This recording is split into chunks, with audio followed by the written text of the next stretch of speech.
Hey everyone, this is PrinceWatercress, and welcome back to Let's Play Kirby's Adventure. In the last episode, we started the first half of Orange Ocean, and now we are going to take on the second half of it. There are still switches to be found. One of them is going to be really hard to get to, but thankfully, this one is not. Now, when you start to stage 4 off, there is a high road and a low road. Neither one is very hard. Matter of fact, if you go down here, you get to deal with frogs and water and some fish. But neither of them are very difficult. It's when you get here that, well, you're going to have a bit of a time finding everything. I know you have to hit that bomb block to get those that one up, as well as the other two there. But how you get to them, I never actually looked into it during the practice run. Maybe I find out, maybe I won't. Oh, I see. Apparently we're gonna have to find a way to break that somehow. I know it's not gonna be with cutter, though. Maybe it'll be with sword, who knows? Let's go over here first. See what's over here. Well, we managed to get that one up. Just from hitting the bomb block above it earlier. But there are still those 3 that we need to get.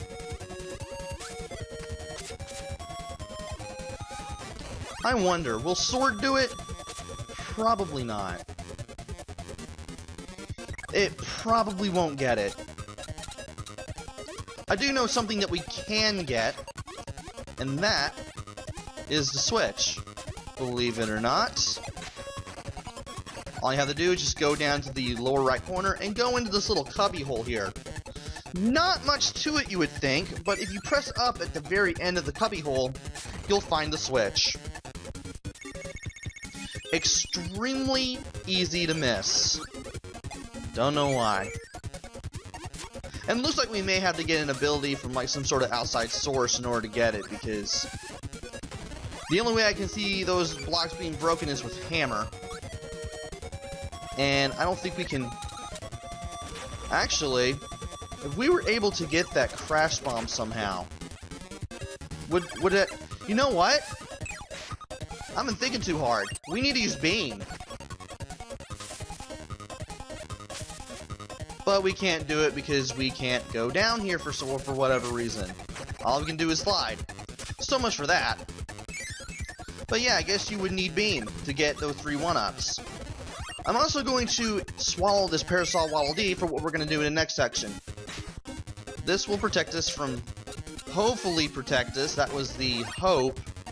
From all those coconuts. It helps to have the parasol lined up with the coconuts, as you can see. And we just have a little bit of a sprint down to the right here for the final part of stage 4, and I am doing really terribly for whatever reason. And I thought I could slide over that. I guess not. And I think I pressed it too early.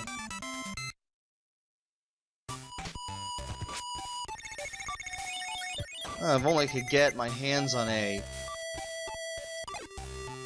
Maximum Tomato. We may be able to get it from this boss. Or not.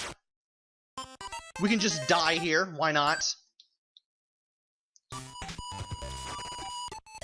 Well, that worked. Not as I expected, but it worked. And now it's time for stage 5. Where we'll be avoiding a few enemies here. On our way to the door. And then we got a bunch of stairs. I'm going to float above these, so that way I don't get hit by anything. And try not to get zapped with any lasers. That would be a great thing. Also, if you keep going from here, there is a Maximum Tomato. Almost had one up there for whatever reason. And I lost Crash. Beautiful. Can I slide? No, I couldn't even... I would have had to use it anyway. Would have made what we're going to do a lot easier, sadly. But I think there's a way that we can do it. we're gonna have to get fire, and we're gonna have to avoid all these super fast Waddle Doos and Waddle Dees. There is a 1-up up there. I do want to get it.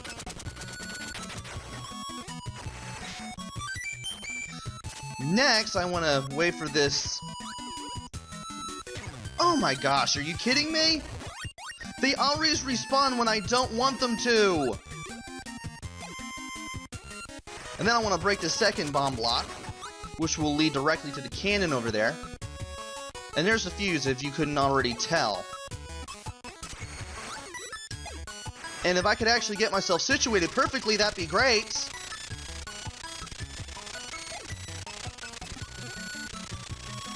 Can I get there in time? No. And then he hits me, and I lose the freaking ability.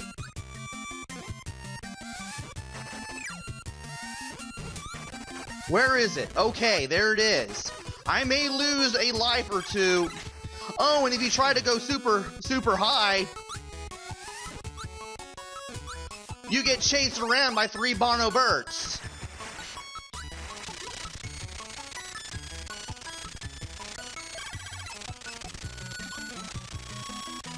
And I get there, yes, I managed to get there in time. That is even worse than the ones for the first 3 stages. They start throwing in speed challenges for some of the switches here, and it's not even fun. I'm surprised I got that down as quickly as I did, and we do get a 1-up. Managed to press that at the right time. But I was just so salty trying to get that one in my practice run, because all of the Waddle Doos and Waddle Dees just speeding up and making it harder for you to just get there in time. Like, I barely made it there. Anyway, we might as well go ahead and do Quick Draw, which was unlocked by the Switch in Stage 5. We got 2 stars now. We actually start getting 2-star stages near the end. So it's not in the second quest like I expected it to be. I'm definitely guessing that the 3-star challenges will be in the second quest though, and I won't be playing that. There's not much difference between the first and the second. Yeah, there really isn't much of a difference between the first and the second, besides the fact that you can't save your progress.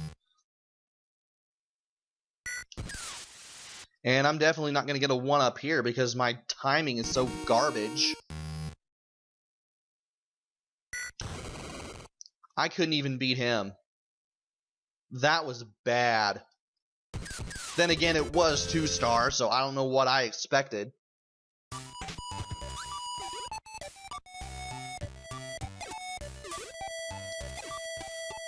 And we might as well go ahead and do the Egg Catcher game, which was unlocked with the Switch in Stage 4.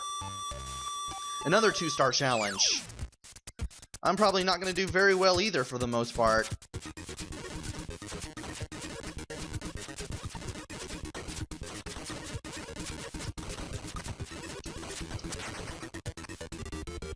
Eh, 5,000. I think if I had managed to not press and hold the A button when I did, I probably would have gotten a little closer to a 1-up. Oh well. Anyway, it's now time for Stage 6, and thankfully, getting the Switch here is much easier. It's just a matter of whether or not I can do it on the first try. And I can't believe I got hit by that guy. And we got 2 UFOs there. Well, one of them showed up at least. No, I did not want to go back. So we managed to swallow UFO, thankfully. Which means all we have to do is just go down here, go to the left, charge up the laser, go in this door, there's a switch. That unlocks the Warp Star Station for Orange Ocean. We now have all the switches in this world. And I'm going to go ahead and keep the UFO power because it will allow me to basically just burn through the stage. Second section has a lot of these guys, and if you're not careful, a lot of UFOs. So you have plenty of chances to get the switch. It's almost like the game is hinting at you, hey, there's some things you can do with the UFO here. You just gotta know where to look and get the power up, obviously. And there is a Maxim tomato right there. I'm gonna go ahead and pick it up. Get in the door here.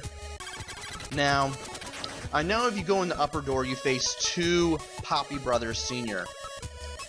The lower door leads to 2 Chili the Walruses. I love how they're almost in sync there. If they would... Okay, good. I'm about to say, if one of them would get out of the way, that would be great. Oh, and you have this section to deal with. Okay, I did not see it in my practice run. And I thought I was being dragged down. Apparently not. I like the rather dark color scheme here. That is something. Hal knew what they were doing with the colors in this game. A lot of greens and grays. I love it. I believe there's another section after the Poppy Brothers. And I know I was able to fly through that with the UFO, and you would have ended up here if you took the top path. It wasn't really much different, just another enemy-filled hallway.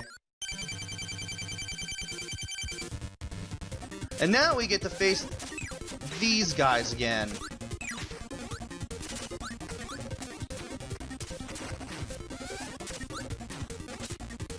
Let's see if we can actually do something here this time. Without getting hit a whole bunch. I don't know why that is happening.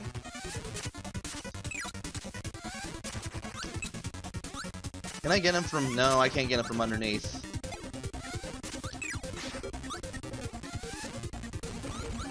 Alright, let's go ahead and swallow him just to nip this in the bud. And then try to get an extra life, which thankfully I was able to do. Got 36 lives now. That should be more than enough to beat the game with.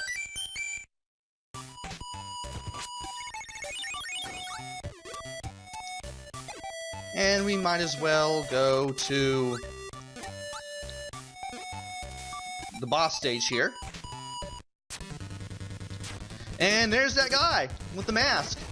He gives us a sword. Let's go for it. If you have an ability prior to entering the stage, I don't know why I couldn't face him for whatever reason.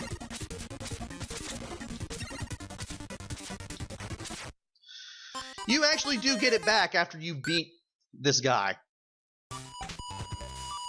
Also, I kind of needed the health refill anyway. So this guy is the Mennonite, though we don't get to see his name until Kirby's Avalanche. For the most part, he is pretty hard. He can attack you when you least expect him to.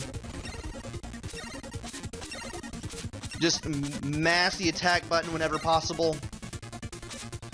And you probably shouldn't have much of a time beating him. He will block your attacks, and he'll do it more often when he's low on health.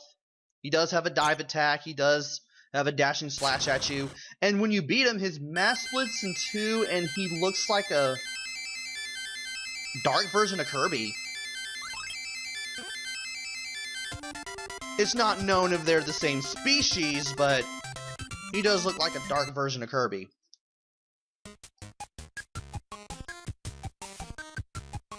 So anyway, best way to beat the Mennonite, just keep mashing the attack button whenever possible. Watch his movement carefully. If he jumps, don't be under him. You should be good. And now we are at level 7, Rainbow Resort, with the red background, though it actually looked kind of pink when we saw it. And this is it. This is the final world of the game. Join me next time when we take on the first half of level 7. Until then, this is PrinceWatercress. Take care, stay safe, and thanks for watching!